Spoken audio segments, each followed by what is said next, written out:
शुभं करोति कल्याणं आरोग्यं धनसंपदः शत्रुबुद्धिविनाशायकं दीपज्योतिर्नमस्तुते ಹಚ್ಚೋಣಗಳನ್ನು ಭಾಗದಲ್ಲಿ ದೀಪದ ಬೆಳಗಲಿ ದಾರಿದೀಪವನ್ನು ಆರಾಧನೆಯ ಮೇಲೆ ಅದರ ಸಂದೇಶದಲ್ಲಿ ಮಹರ್ಷಿ ವಾಲ್ಮೀಕಿ ಸಾಹಿತ್ಯ ವಾಲ್ಮೀಕಿಯವರ ಭಾವಚಿತ್ರಗಳಿಗೆ ನಿಮಿಷ ಹಾಗೆ ಎಲ್ಲ ಗಣ್ಯ ಮಾನ್ಯರಿಗೆ ಅಭಿನಂದನೆಗಳನ್ನು ಸಲ್ಲಿಸೋಣ.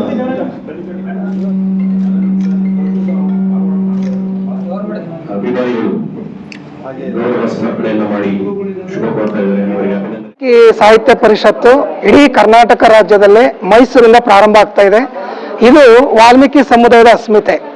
ಹೇಗೆ ಕನ್ನಡ ಸಾಹಿತ್ಯ ಪರಿಷತ್ ಇದೆ, ಶರಣ ಸಾಹಿತ್ಯ ಪರಿಷತ್ ಇದೆ, ದಲಿತ ಸಾಹಿತ್ಯ ಪರಿಷತ್ ಇದೆ, ಅದೇ ಥರ ಒಂದು ಸಾಂಸ್ಕೃತಿಕವಾಗಿ ಇದರ ಇತಿಹಾಸ, ವಾಲ್ಮೀಕಿ ಸಮುದಾಯದ ಪರಂಪರೆ ಮತ್ತು ವಾಲ್ಮೀಕಿ ಸಮುದಾಯದ ಒಂದು ಸಾಂಸ್ಕೃತಿಕ ಪ್ರಜ್ಞೆ ಏನು ಹಳ್ಳಿಗಳಲ್ಲಿ ಪಾಳ್ಯಪಟ್ಟು 77 ಪಾಳ್ಯಪಟ್ಟಿತ್ತು. ಚಿತ್ರದುರ್ಗ ಅನ್ನುವಂಥ ಪಾಳ್ಯಗಾರರು ಅದು ಒಂದು ಕಡೆ ಸಾಂಸ್ಕೃತಿಕ ಪ್ರಜ್ಞೆಯನ್ನು ಕಟ್ಟಿಕೊಟ್ರೆ, ಸಾಹಿತ್ಯಿಕವಾಗಿ ವಾಲ್ಮೀಕಿಯವರ ರಾಮಾಯಣ ಅವುಗಳಲ್ಲಿ ಬರುವಂಥ ಪಾತ್ರಗಳು, ಅವ್ರು ಕಟ್ಕೊಟ್ಟಿರುವಂತಹ ಔಚಿತ್ಯ, ಆ ಪಾತ್ರಗಳಲ್ಲಿ ಬರುವಂಥ ಮೌಲ್ಯಗಳು ಮತ್ತು ವಾಲ್ಮೀಕಿಯವರ ವಿವಿಧತೆಯಲ್ಲಿ ಏಕತೆಯನ್ನು ಕಂಡುಕೊಂಡದು, ಮತ್ತು ವಾಲ್ಮೀಕಿಯವರ ರಾಮಾಯಣದಲ್ಲಿರುವಂಥ ವಿಶ್ವಮಾನವ ತತ್ವ, ಸಹೋದರ ತತ್ವ, ತಂದೆ ತಾಯಿಯ ಪ್ರೀತಿಯ ವಾತ್ಸಲ್ಯ ಇವೆಲ್ಲವನ್ನು ಕೂಡ ಮನೆ ಮನೆಗೆ ತಲುಪಿಸುವಂಥ ಕೆಲಸ ಮಾಡ್ತೀವಿ. ಮನೆ ಅಂಗಳದಲ್ಲಿ ವಾಲ್ಮೀಕಿ, ಕಾಲೇಜಿನಲ್ಲಿ ವಾಲ್ಮೀಕಿ ಓದು ಅನ್ನುವಂಥ ಕಾರ್ಯಕ್ರಮಗಳನ್ನ ಮಾಡಿ ವಾಲ್ಮೀಕಿಯವರ ಕೊಡುಗೆಯನ್ನು ನಾವು ಮನೆ ಮನೆಗೆ ತಲುಪಿಸುವಂಥ ಕೆಲಸವನ್ನು ಮಾಡ್ತಾ ಇದ್ದೀವಿ. ಯಾಕೆಂದರೆ ಯಾವುದೇ ಸಮುದಾಯ ಕಾರ್ಯಕ್ರಮ ಮಾಡುವಾಗ ಅಲ್ಲಿ ವಾಲ್ಮೀಕಿಯವರು ಇರಬೇಕು. ಇವತ್ತು ವಾಲ್ಮೀಕಿಯವರು ರಾಮಾಯಣವನ್ನು ಬರೀದೇ ಇದ್ರೆ ಜಗತ್ತಿಗೆ ರಾಮ ಪರಿಚಯ ಆಗ್ತಿರಲಿಲ್ಲ. ಇವತ್ತು ರಾಮ ಲೋಕದಲ್ಲೇ ಸಾರ್ವಭೌಮತ್ವ ಮತ್ತು ಪುರುಷ ಶ್ರೇಷ್ಠತೆಯನ್ನು ಕಂಡುಕೊಂಡಿರೋದು ನಿಜವಾಗ್ಲೂ ಕೂಡ ವಾಲ್ಮೀಕಿಯವರ ರಾಮಾಯಣದಿಂದ. ಆ ಕಾರಣಕ್ಕೆ ಮಹಾಕವಿ, ರಾಷ್ಟ್ರಕವಿ ಕುವೆಂಪು ಅವರು ಶ್ರೀರಾಮನ ದರ್ಶನವನ್ನು ಬರೆಯುವ ಮೂಲಕ ಮತ್ತಷ್ಟು ವಾಲ್ಮೀಕಿಯ ಮಹತ್ವವನ್ನು ಈ ನಾಡಿಗೆ, ದೇಶಕ್ಕೆ ಪರಿಚಯಿಸಿದ್ದಾರೆ. ಆ ಕಾಲದಲ್ಲಿದ್ದಂಥ ಸಂಸ್ಕೃತ ಭಾಷೆಯಲ್ಲಿ ಕಲಿತು ಒಬ್ಬ ಬೇಡ ಜ್ಞಾನದಿಂದ ವಾಲ್ಮೀಕಿಯಾಗಿ ಒಂದು ದೊಡ್ಡ ಕೊಡುಗೆಯನ್ನು ಕೊಟ್ಟಿದ್ದಾರೆ. ಈ ವಾಲ್ಮೀಕಿ ಸಾಹಿತ್ಯ ಪರಿಷತ್ತಿನ ಮೂಲಕ ಅನೇಕ ಪುಸ್ತಕಗಳು, ಗ್ರಂಥಗಳು ಮತ್ತು ಒಂದು ವಾಲ್ಮೀಕಿ ಸಮುದಾಯದ ಜ್ಞಾನದ ಅರಿವೇ ಗುರು ಅಂತ ಬಸವಣ್ಣವರು ಹೇಳಿದಂಗೆ ವಾಲ್ಮೀಕಿಯ ಅರಿವನ್ನು ನಾವು ಮನೆ ಮನೆಗೆ ತಲುಪಿಸುವಂಥ ಕೆಲಸವನ್ನು ವಾಲ್ಮೀಕಿ ಸಾಹಿತ್ಯ ಪರಿಷತ್ತು ಮಾಡುತ್ತೆ ಅಂತ ಹೇಳ್ತಾ ಈ ಸಂದರ್ಭದಲ್ಲಿ ಇಂಥ ಅವಕಾಶಕ್ಕೆ ತುಂಬ ಧನ್ಯವಾದಗಳನ್ನು.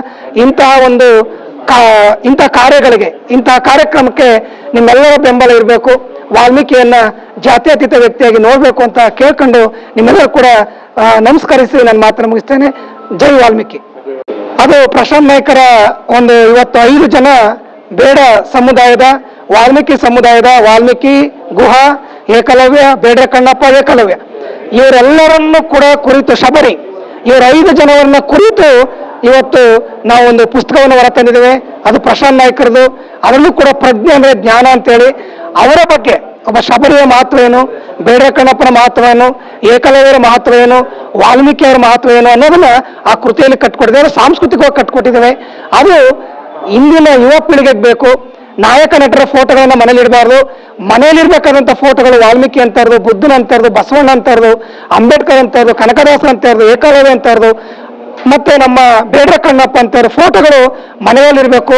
ಮುಂದೆ ನಮ್ಮ ಮಕ್ಕಳಿಗೆ ಒಳ್ಳೆಯ ವಿಚಾರಗಳ ಆ ಫೋಟೋ ನೋಡಿದಾಗ ಅವರ ಮಹತ್ವವನ್ನು ತಿಳಿಸುವಂತಾಗಬೇಕು. ಇಲ್ಲಿ ಗಾಂಧೀಜಿ ಹುಟ್ಟಿದಂಥ ದೇಶ, ವಿವೇಕಾನಂದರು ಹುಟ್ಟಂಥ ದೇಶ, ಬುದ್ಧನ ದೇಶ, ಡಾಕ್ಟರ್ ಬಿ ಆರ್ ಅಂಬೇಡ್ಕರ್ ಅವರ ದೇಶ, ಎಲ್ಲದಕ್ಕೂ ಗುರುವಾದಂಥ ವಾಲ್ಮೀಕಿಯ ದೇಶ ಅನ್ನೋದು ನಮಗೆ ಹೆಮ್ಮೆ ಆಗಬೇಕು. ಯಾವತ್ತು ಜಾತಿ ಅಹಂಕಾರ ಆಗಬಾರ್ದು, ಜಾತಿ ಒಂದು ಹೆಮ್ಮೆ ಆಗಬೇಕು, ಸಮುದಾಯಕ್ಕೆ ಕೊಡುಗೆ ಬೇಕು.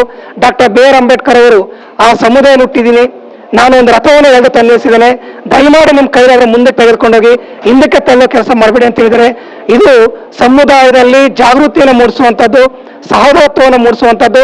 ನಾವೆಲ್ಲರೂ ಕೂಡ ವಾಲ್ಮೀಕಿಯರ ವಿಚಾರ ಇಟ್ಕೊಂಡು ಅಕ್ಕಪಕ್ಕದ ಊರುಗಳಲ್ಲಾಗ್ಬೋದು, ಗ್ರಾಮಗಳಲ್ಲಾಗ್ಬೋದು, ಹಲವಾರು ಜಾತಿ ಇದ್ರೂ ಕೂಡ ನಾವು ಸಹೋದರತ್ವದಿಂದ ಬದುಕಬೇಕು, ಮಾಡಬೇಕು ಅನ್ನೋದೇ ನಮ್ಮ ವಾಲ್ಮೀಕಿ ಸಾಹಿತ್ಯ ಪರಿಷತ್ತಿನ ಧ್ಯೇಯೋದ್ದೇಶ ಆಗಿದೆ. ಆ ಕೃತಿಯಲ್ಲೂ ಕೂಡ ಇಂಥ ಅಂಶಗಳು ಅದರಲ್ಲಿ ಅಡಕವಾಗಿದೆ. ಡಾಕ್ಟರ್ ನಂಜನಸ್ವಾಮಿ ಅರಗನಹಳ್ಳಿ.